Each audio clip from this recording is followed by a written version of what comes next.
Yeah, that's good. That's a good reason to make a short film. I wrote and directed a short film because I had a crush on a girl who I wanted to talk to more, so I made an entire film just to get her to spend time with me. Oh, this makes me sound creepy as hell. I should probably explain.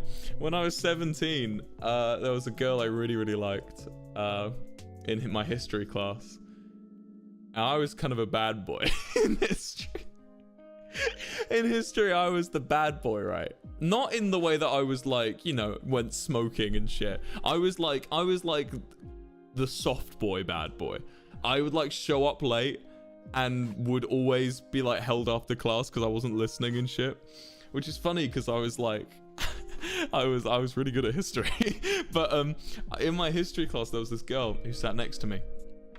And I sort of madly fell in love with her, like from afar, before I sat next to her. Because there's seating plans in the UK. I don't know if you have it in the US, but we have seating plans where you have to sit in like an allocated chair.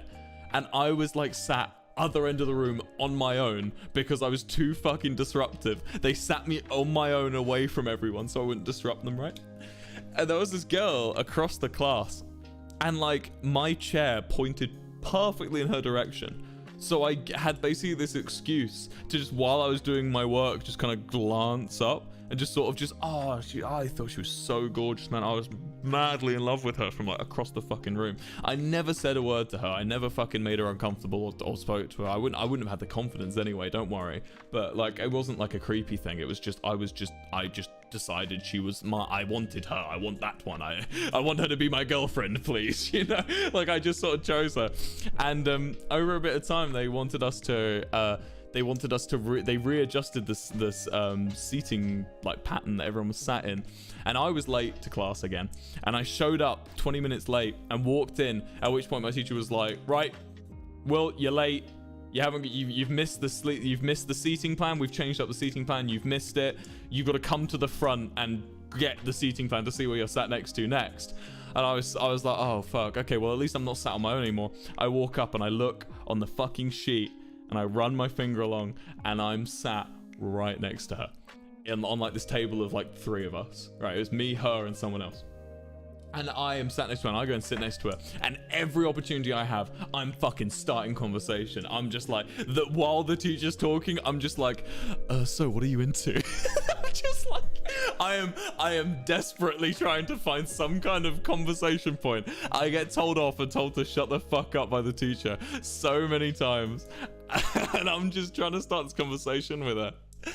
And in case you're wondering, by the way, this is a girl I sing about a lot in my album, in my Your City Gave Me Asthma. She's the subject of a few of the songs. And I sort of become quite infatuated with this girl.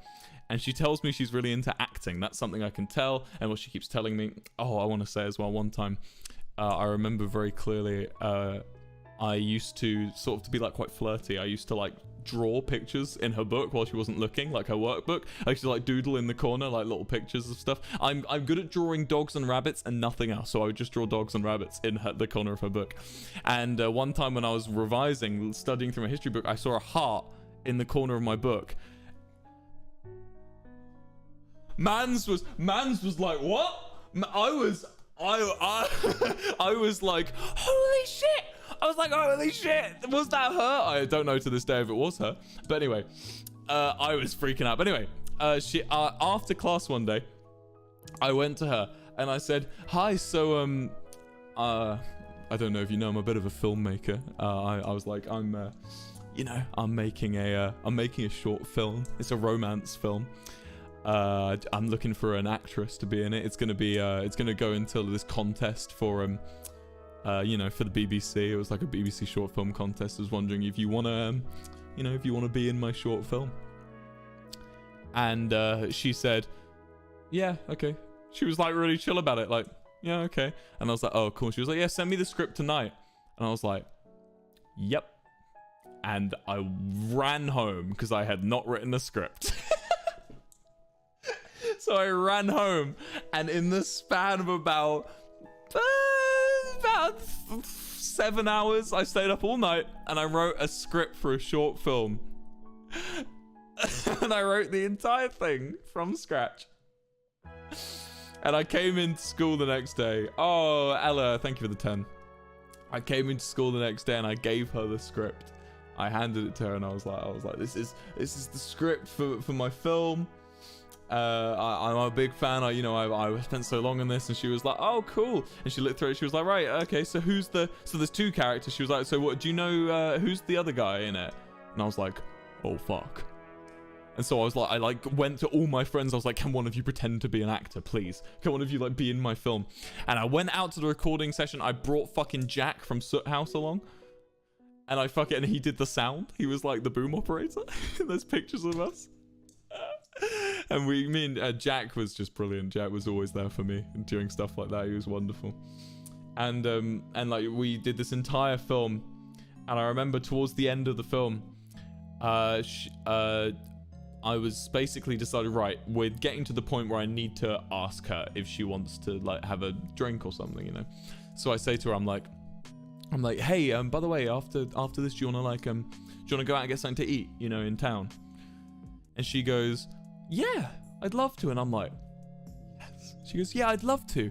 I'll text my boyfriend and ask. Chat, this is what my brain said.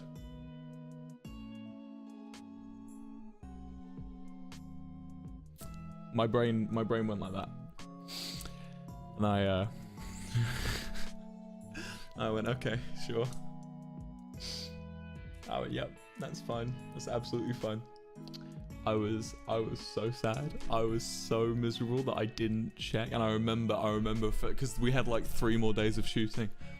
And I remember so clearly the days afterwards, she would be like, I'd see her on her phone and I'd catch a glimpse of the screen and it would just be like fucking tons of hearts and like little kisses at the end of like she does spam the heart emoji after every text with him. And I was like, oh, it hurts.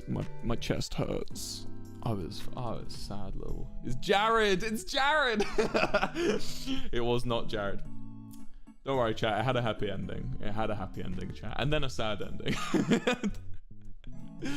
Yeah, no, I ended up dating her for 2 years, so everything was not lost. But yeah, that's what most of my songs on Your City Gave Me Asthma are about, that girl. But yeah, so you're writing a short film because you're creative and cool. I wrote it so that I could get close to a girl I had a crush on in my history class. It was also, I would also like to add, it was for my college as well. I ended up submitting that work from like a college assignment. So it wasn't all lost. It wasn't all like, when she told me she had a boyfriend, it wasn't like the end of the world, you know? We need to see the film. I only have a trailer left of it. And I'm not going to show you the trailer because it feels a bit like, I don't want to show you the faces of the people involved, you know, chat? It's like a privacy, not privacy, but it's like, you know, I don't think they'd appreciate it, you know? It's not anywhere publicly either, so you wouldn't be able to watch it. Yeah, so that's Wilbur's cute story of the day.